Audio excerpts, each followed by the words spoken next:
அம்மா அவர்கள் போட்ட சட்டத்தை இன்றைக்கு ஒருவர் நிறைவேற்றி இருக்கிறார். எனக்கு தந்தையின் இன்சியல் வேண்டாம், என்னுடைய தாயின் இன்சியல் எஸ் தான் வேண்டும் என்று சொல்லி எஸ்ஐ போட்டு தன்னுடைய பிள்ளை போட செய்திருக்க. இப்போது ஒரு வார காலத்திற்கு முன்னால் நான் பெயரை சொல்வதற்கு வெட்கப்படுகிறேன்.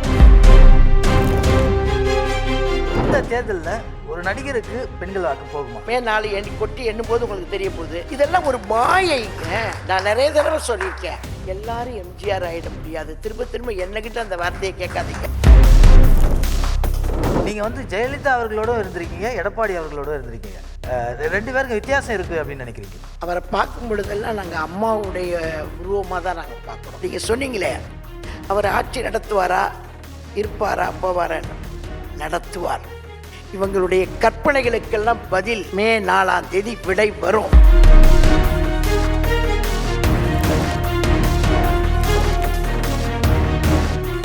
அனைவருக்கும் வணக்கம்.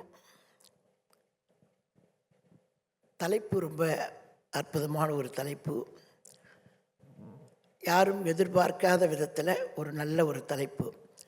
மகளிரும் அனைத்து இந்திய அண்ணா திராவிட முன்னேற்றக் கழகம் அதிமுக என்று சுருக்கி போட்டிருக்கிறார்கள். அனைத்து இந்திய அண்ணா திராவிட முன்னேற்றக் கழகம் தொடங்கிய தலைவர் புரட்சித் தலைவர் எம்ஜிஆர் அவர்கள். அவர் தொடக்க காலத்தில் இந்த இயக்கத்தை ஆரம்பித்த போது அவருக்கு அதிகமான ஆதரவு பெண்கள் மத்தியிலே தான் அவருக்கு வரவேற்பு இருந்தது. புரட்சித் தலைவர் எம்ஜிஆர் அவர்கள் திரைப்படத்திலே நடிக்கிற போது கூட பெண்களை பற்றி ஒரு சின்ன தவறுதலாகவோ அல்லது மனம் புண்படும்படியோ திரைப்படத்திலும் நடித்ததில்லை. அதே போல பெண்கள் அவரை பார்க்கிற போதெல்லாம் தன்னுடைய குடும்பத்தை சார்ந்த ஒருவர் என்றுதான் பார்த்தார்கள். 1972 இந்த இயக்கம் ஆரம்பித்த போதே பெண்களின் வரவேற்பு தான் புரட்சித் தலைவர் எம்ஜிஆர் அவர்களுக்கு அதிகமாக இருந்தது. ஆகவேதான் முதல் தேர்தல் திண்டுக்கல் இடைத்தேர்தலிலே பெண்கள் அதிகமாக வாக்களித்து புரட்சித் தலைவர் எம்ஜிஆர் அவர்கள் முதல் வெற்றியை பெற்றார். அதற்கு பிறகு கோவையிலே இடைத்தேர்தல் வந்தது.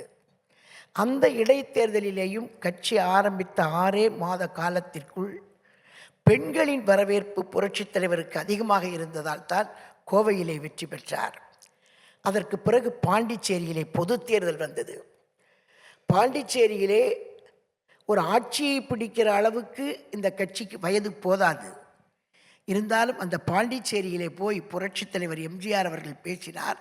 என்னை உங்கள் வீட்டு பிள்ளையாக ஏற்றுக்கொள்ளுங்கள், பக்கத்து மாநிலத்தில் இருந்து வந்திருக்கிறேன் என்று புரட்சித் தலைவர் பேசிய பேச்சு பெண்களின் மத்தியிலே ஈர்த்த காரணத்தால் பாண்டிச்சேரியிலே முதல் தடவையாக அனைத்து இந்திய அண்ணா திராவிட முன்னேற்றக் கழகம் ஆட்சி அமைத்தது. மரியாதைக்குரிய ராமசாமி அவர்கள் அன்றைக்கு மாநிலத்தினுடைய முதலமைச்சராக புரட்சித் தலைவர் எம்ஜிஆர் நியமித்தார். இது வரலாறு. அனைத்து இந்திய அண்ணா திராவிட முன்னேற்றக் கழகத்திற்கு அவர் ஆரம்பித்த காலத்திலே இருந்து பெண்களின் வரவேற்பு தான் மிகவும் அதிகமாக இருந்தது. புரட்சித் தலைவர் போகிற இடத்திலேயெல்லாம் எனக்கு நன்றாக நினைவு சரியாக இருக்குமேயானால் புரட்சித் தலைவர் எம்ஜிஆர் அவர்கள் போகிற இடங்களிலே எல்லாம் பெண்கள் கட்டிச்சோறு கட்டி கொண்டு விடிய விடிய காத்திருந்து என்னுடைய பிள்ளை வருகிறார், நான் பார்க்க வேண்டும் என்று காத்திருந்த காட்சியை நான் பார்த்தவளாகவே சொல்கிறேன். பெண்கள் வயது வித்தியாசம் பாராமல், அது 20 வயதிலே இருந்து 80 வயது வரைக்கும் காத்திருந்து பார்த்து நேசித்த பொதுமக்கள், குறிப்பாக தாய்மார்கள் அன்றைக்கு இருந்தார்கள். அனைத்து இந்திய அண்ணா திராவிட முன்னேற்றக் கழகம் மிகவும் பெரும்பான்மை பலத்திலே 77 ஆட்சி அமைத்தார். அவர் இருக்கிற வரைக்கும் கூட யாருமே புரட்சித் தலைவர் எதிர்த்து வர முடியாத சூழ்நிலை ஏற்பட்டது. அதற்கு பிறகு புரட்சித் தலைவர் மறைவுக்கு பிறகு புரட்சித் தலைவி அம்மா வந்தார். அம்மா அவர்கள் கட்சிக்கும் தலைவரானார், ஆட்சிக்கும் தலைவரானார். அம்மா அவர்கள் வந்ததற்கு பிறகு பெண்களுக்கு ஒரு மிகப்பெரிய சப்போர்ட்டிவாக நம்ம வீட்டிலே இருக்கக்கூடிய ஒரு பெண் வந்திருக்கிறாள் என்ற நினைவோடு தான் எல்லாருமே பார்த்தார்கள். அதே போல் அம்மா அவர்களும் பெண்களுடைய வளர்ச்சியிலே தான் ஒவ்வொன்றாக அவர் யோசித்து யோசித்து தன்னுடைய சொந்த முயற்சியிலே, சொந்த சிந்தனையிலே ஒவ்வொரு திட்டமாக கொண்டு வந்தார். அவர் கொண்டு வந்ததிலே இருந்து பெண்களுக்கு மிகவும் ஈர்ப்பு சக்தி புரட்சித் தலைவி அம்மா மேலே ஏற்பட்டது. அம்மா அவர்கள் கொண்டு வந்த திட்டம் மிக அற்புதமான திட்டம் தொட்டில் குழந்தை திட்டம். யாருமே நினைத்து பார்த்திருக்க மாட்டார்கள். அம்மா அவர்களுக்கு பிறகு இடையிலே ரெண்டு கட்சி ரெண்டாக உடைந்த போது திமுக இடையிலே ஆட்சிக்கு வந்தது. மறைந்த முன்னாள் முதலமைச்சர் கருணாநிதி தான் முதலமைச்சராக இருந்தார்.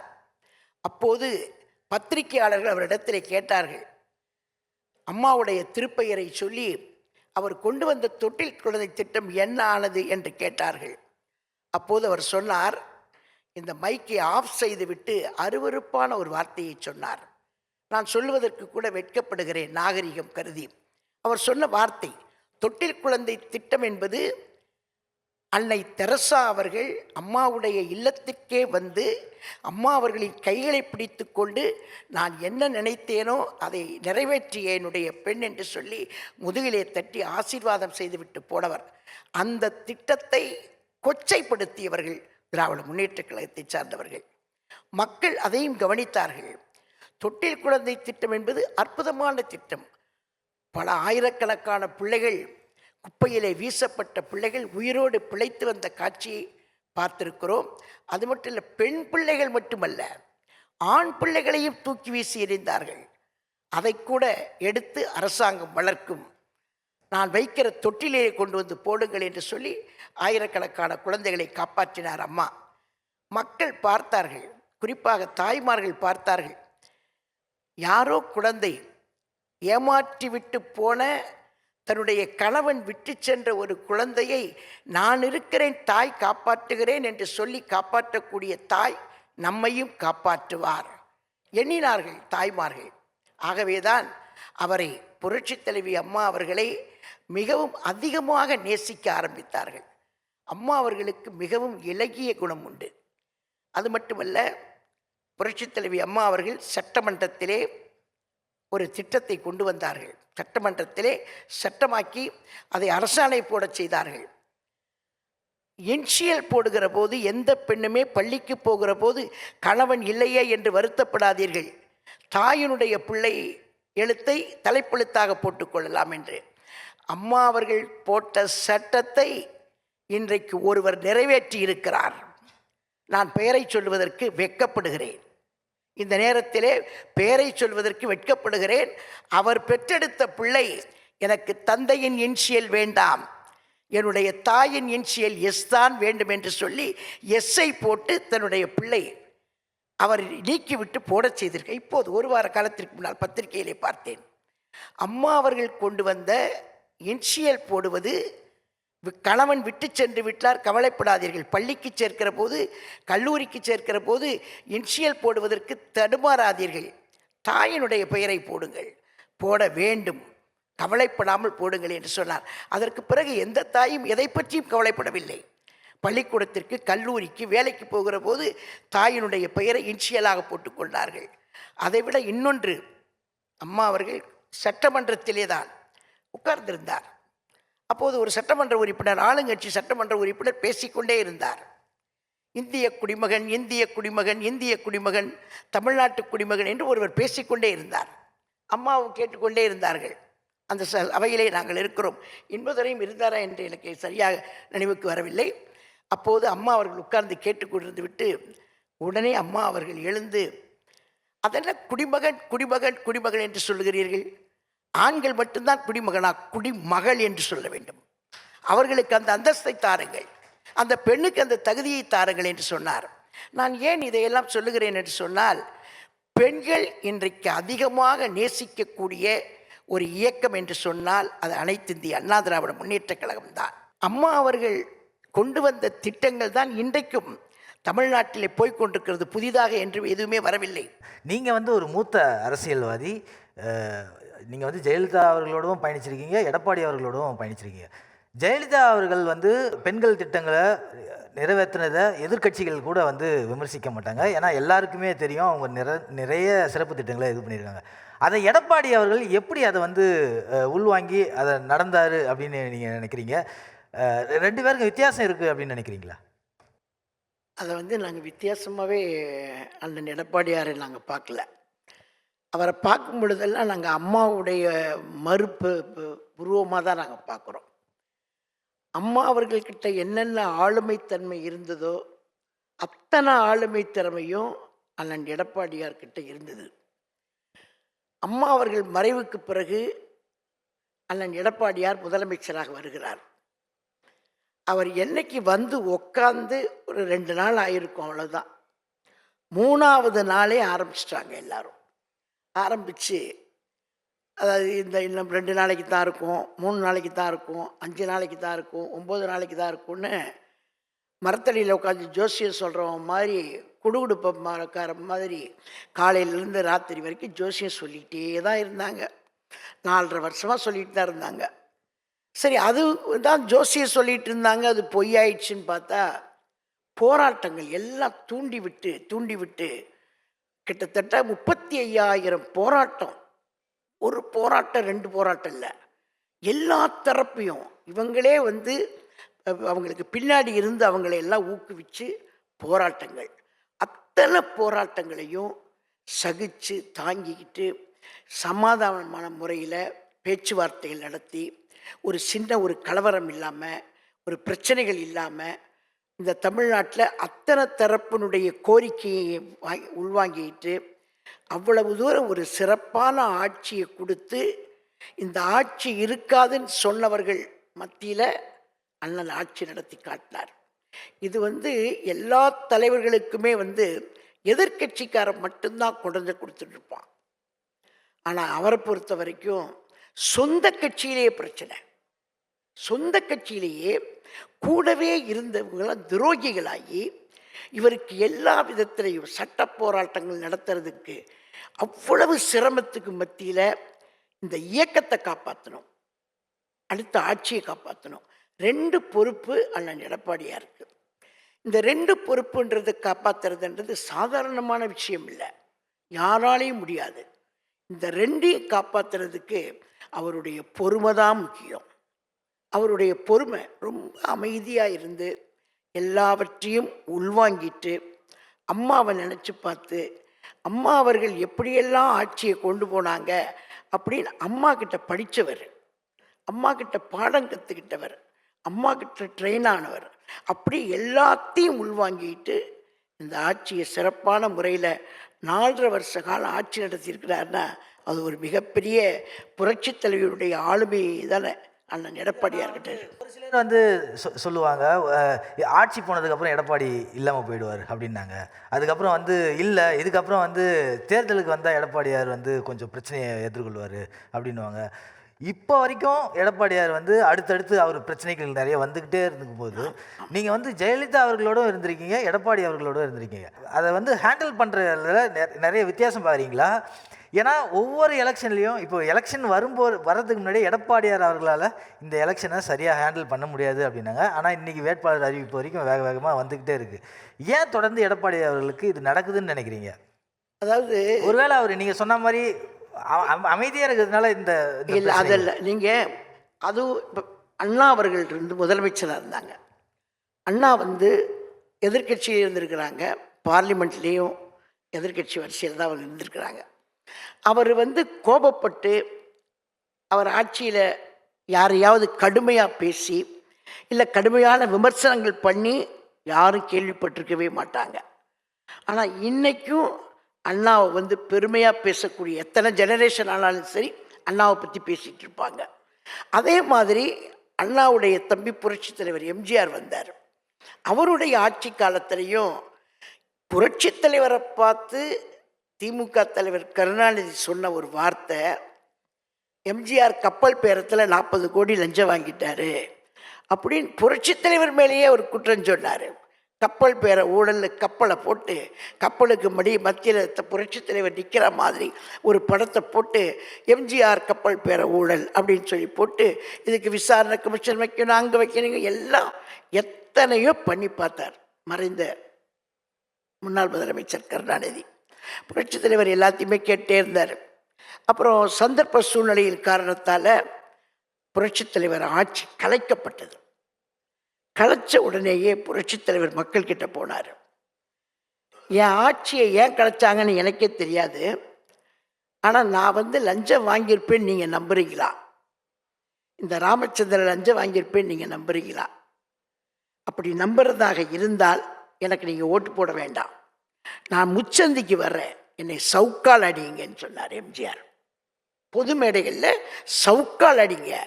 அது என்னை எங்கள் அம்மா அடித்த மாதிரி நினச்சிக்கிறேன், எங்கள் அப்பா என்னை அடித்த மாதிரி நினச்சிக்கிறேன், என்னை திருத்துறதுக்கு சொன்ன மாதிரி நினச்சிக்கிறேன், தப்பாக எடுத்துக்க மாட்டேன் அப்படின்னு அவர் பேச பேச பேச பேச பேச முன்னாடி கேட்டுக்கிட்டு இருந்த பெண்கள் மத்தியில் சாரசாரையாக தண்ணி ஒழுகுது.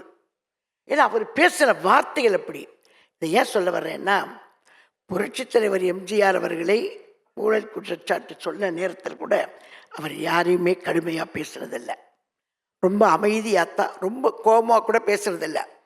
அவர் பேச்சை நேரில் கேட்டிருந்தாங்கன்னா நிறைய பேருக்கு தெரிஞ்சிருக்கும். அவர் பேசும்போதே கருணாநிதி பற்றி என்ன சொல்வார்னா, சிரிச்சுக்கிட்டே சொல்வார். என்னுடைய நண்பர் என் நண்பர் அவர் சிரிப்பார். அவர் சிரிக்கும் போதே எங்கள் முன்னாடி உட்காந்துருக்கவங்களுக்கு தெரியும் அது கருணாநிதி தான் தெரியும். உடனே முன்னாடி இருக்கவங்கெல்லாம் சொல்லுவாங்க கருணாநிதி அப்படின்னு சொல்லுவாங்க.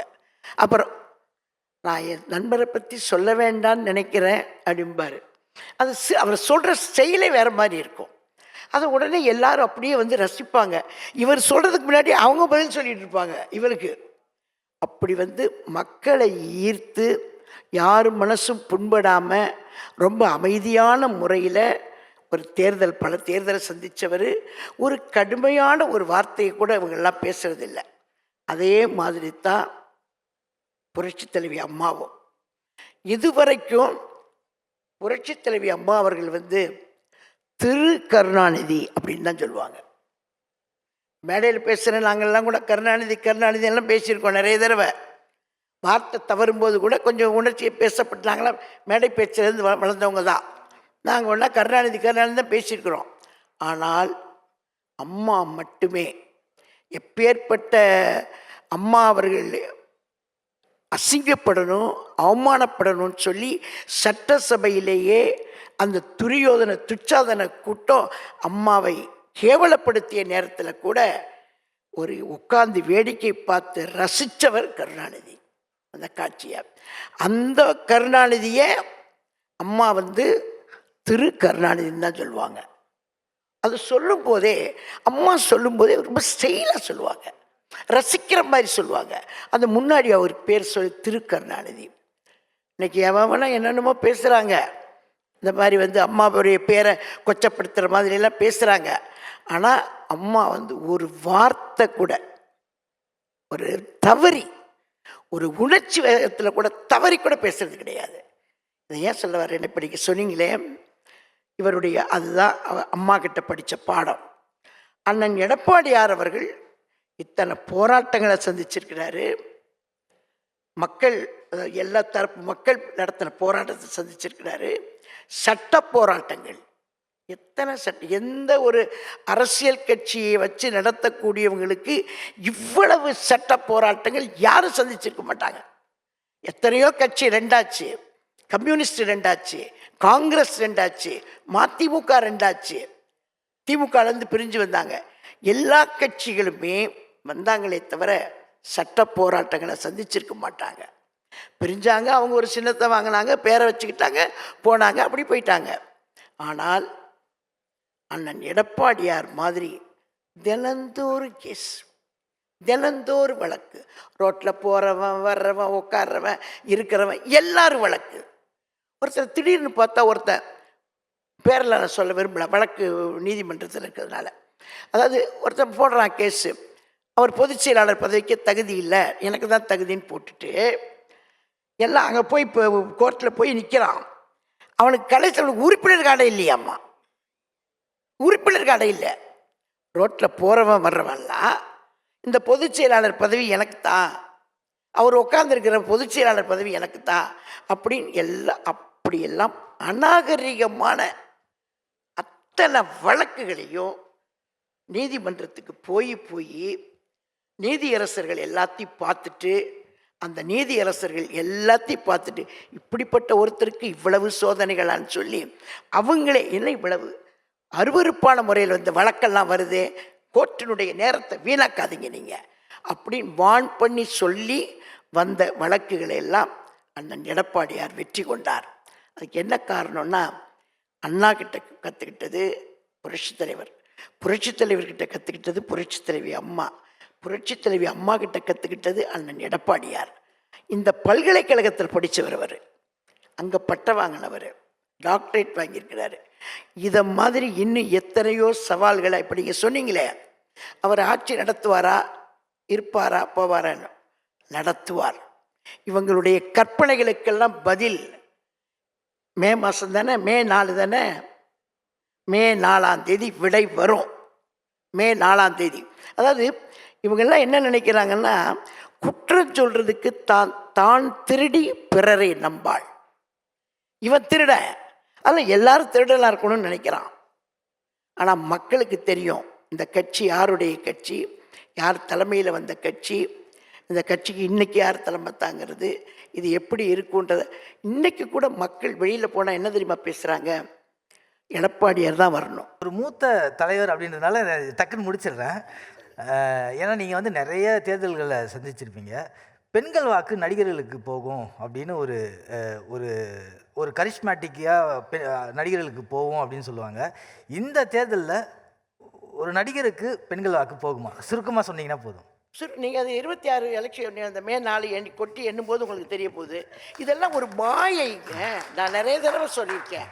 நீங்கள் இந்த மின்மினி பூச்சி போயிட்டே இருக்கும், திடீர்னு பார்த்தா காணாமல் போயிடும். தெரியும், வெளிச்சமாக இருக்கே, அழகாக இருக்கே, அப்படி பார்ப்போம். ஆனால் அடுத்து இப்போ குழந்தைங்க பறக்குது பாரு, பறக்குது பாரு, புடினா திரும்பி பார்த்தா இருக்காது. அது மாதிரியே தான் நீங்கள் இதெல்லாம் ஒரு இந்த நேரம் எல்லாரும் எம்ஜிஆர் ஆகிட முடியாது. திரும்ப திரும்ப என்னகிட்ட அந்த வார்த்தையை கேட்காதீங்க. புரட்சி தலைவருக்கு பிறகு அவர் உருவாக்கிய அவருடைய மாணவி தான் புரட்சி தலைவி அம்மா. அதனால தான் இருந்தாங்க. ஆனால் அவரை பார்த்து சூடு போட்டு கொண்ட நிறைய பேர் இருக்காங்க. அதில் ஒரு ஆள் முக்கியமான ஆள் யாருன்னு கேட்டிங்கன்னா, மறைந்த முன்னாள் முதலமைச்சர் கருணாநிதியினுடைய மகன்.